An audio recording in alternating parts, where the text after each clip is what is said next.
Hey guys, so today I want to make this quick little video where we are going to go over the original Galaxy Note that came out 2011 compared to the new Samsung Galaxy Note 3. So it's the Galaxy Note N7000 versus the new Galaxy Note 3. We do have pictures here of the new Galaxy Note 3, and I've been doing more videos on it comparing it against the Note 2, the S4 in terms of specs and such. It still has a removable back. You can still take off the battery, it seems, and also insert an SD card. What you also see is you have the Fox letter on the back here. If you go over the design a little bit quick, also so Fox letter, so they remove the plastic, because I do believe they do believe that this is the good stuff, and I also think it could be the good stuff. I mean, if it wears out after a while, I mean the back is removable, so you can probably replace it to a you can probably change it to a plastic design as well, because they're probably going to be companies that's going to fix that. I'm just gonna drink some coffee here, so you better relax. Okay, so let's move on. We can also see on the design, if you look at the design, that it's a little bit less rounded off on the sides, and I like that so much. That's the iPhone way of designing a phone. Also bumping up, of course, from 5.3 inch screen to 5.7 inch when we just look here at this image. And if you take a look here again, I mean, I think the original the original Note was a good phone. It started something new, but the S Pen, of course, was horrible. And they definitely Note 2 S Pen was so much better, and that's of course the good stuff you're gonna get in the Note 3. But then we do have that this device was kind of wide, and then the buttons were a little bit off, a little bit weird placed. But they fixed that in the Galaxy Note 2, so we should probably not have an issue with that either with the new Galaxy Note. So pretty great stuff. But because of course it has adopted the S4 design there on the sides, the big fat sides, so it looks a little bit like a book, and I think that's just so badass. So let's go over the specs a little bit here. So the new Galaxy Note 3 will also come with LTE Advanced, which is the latest version of LTE speed, so should perform way better there. But of course not every carrier probably will support that, because they can't. 168 grams is the weight of it, so even though it's bigger than the original Note, it doesn't weigh more, because the original Note almost 180 grams. So pretty nice there, a little bit lightweight. It's definitely thinner, 8.3 millimeters versus 9.7 millimeters.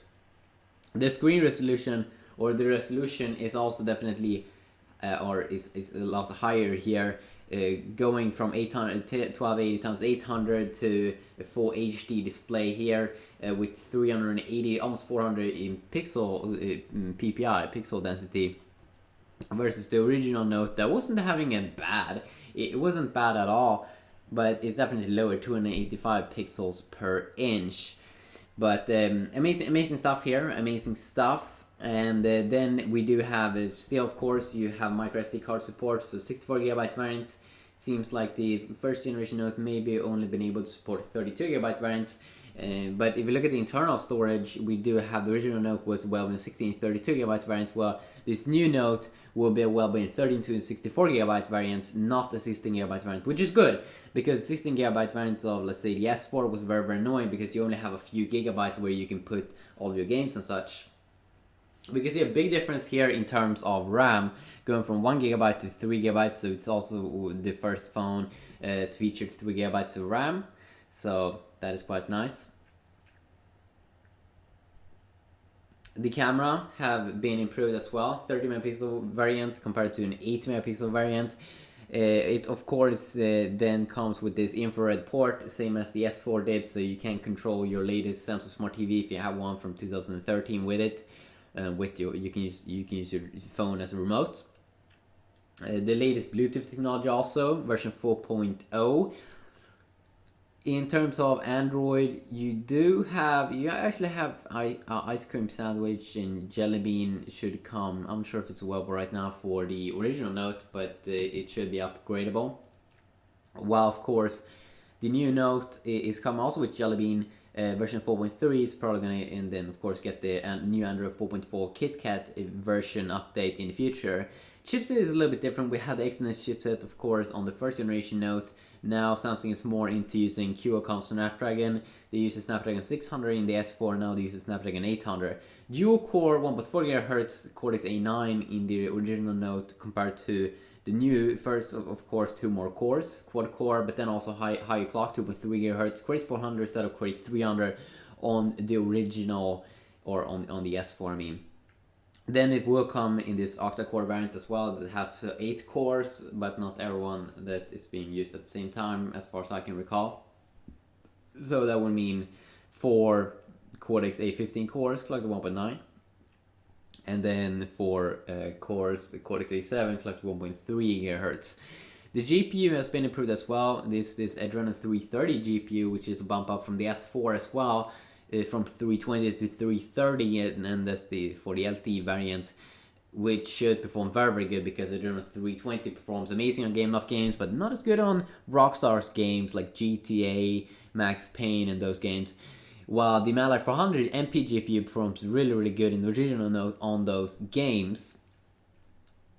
If we have a look here in terms of the battery life, you should also get a better battery here. 2,500 milliamps versus 3,200 milliamps, so a little bit of a step up there also from the Note 2, 100 milliamps, but not as much as the step up from the original Note to the Note 2. That was like 600 milliamps, so that was crazy, that was intense. But then we should recall that Samsung has made the display bigger, and they don't want to make the device super fat. They want to keep the slimness and stuff. So quickly look here. What do you think? Are you gonna upgrade if you do have the original Note? You probably should. It's gonna be an amazing device. Of course, also in terms of the software, it is a big update in terms of TouchWiz. The S Pen is improved, and then there's a ton of other bunch of good stuff inside of the software with the Galaxy Note 3 that I can't wait to have a look at. So it's globally available 25th of September, and then US launch and Japan launch in October next month. So that's going to be awesome. Stay tuned for that. Have a good day.